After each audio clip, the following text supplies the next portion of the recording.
સોમનાથ નજીક ઝડપાયેલા માદક પદાર્થના તાર ઓરિસ્સા સુધી પહોંચ્યા છે. ઝડપાયેલા બંને પેડલરની પોલીસે આગવી ઢબે પૂછપરછ હાથ ધરતા ખુલાસાઓ થયા છે. DYSP VR. ખેંગરે પ્રેસ યોજી સમગ્ર માહિતી આપી હતી. ઝડપાયેલા બંને પેડલરો ઓરિસ્સાથી ગાંજાનો જથ્થો લઈ આવ્યા હતા. ઓરિસ્સાના ચંદનસિંહ નામના ઇસમ પાસેથી ગાંજો લઈ આવવામાં આવ્યો હતો. વેરાવળમાં અબ્બાસ સુલેમાન મંગરોલિયા નામના ઇસમે ગાંજો મંગાવ્યો હતો.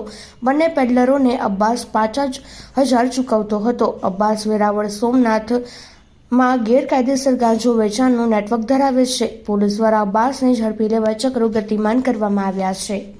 ગીર સોમનાથ જિલ્લા એસઓજીના ઇન્ચાર્જ પીઆઈ શ્રી ગઢવી સાહેબ તથા એના સ્ટાફને મળેલ બાતમીના આધારે આજરોજ એમણે સોમનાથ બાયપાસ હાઈવે પરથી બે ઈસમોને રાઉન્ડ અપ કરવામાં આવે.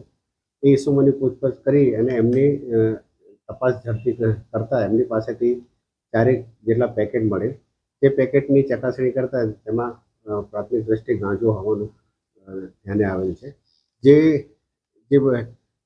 જે ગાંજો કુલ 3,835 ગ્રામ જેટલો છે. અને આ જે બંને ઈસમો છે એમના નામ છે સમીર શાહ, રમજાન શાહ શામદાર અને અશફાક કાલુભાઈ ગાજી. આ બંને ઈસમો પ્રભાસ પાટણ અને વેરાવળના છે, જે બંને રિક્ષા ડ્રાઇવિંગનું કામ કરે છે. આ જે બંને ઈસમો છે એ વેરાવળથી અમદાવાદ થઈ અને એ ઓરિસ્સા ગયે અને ત્યાં એમણે ત્યાંના એક સ્થાનિક વ્યક્તિનો સંપર્ક કરી, ચંદનભાઈ નામની વ્યક્તિનો સંપર્ક કરી એની પાસેથી આ ગાંજો મેળવી અને તેઓ અહીંયા પરત આવી અબ્બાસ સુલેમાન માંગરોલિયાને આપવાના હતા. આ અબ્બાસ જે છે આ બંને વ્યક્તિઓને એની ટ્રીપ પૂરતે 5,000 રૂપિયાનું આપવાનું એણે નક્કી કરેલું અને આ ગાંજો પછી અબ્બાસ પોતાની રીતે ડિસ્ટ્રીબ્યુટ કરવાનો હતો. અબ્બાસ અહીંયા વેરાવળનો જ છે અને એ હાલ રિક્ષા ડ્રાઇવિંગનું કરે છે.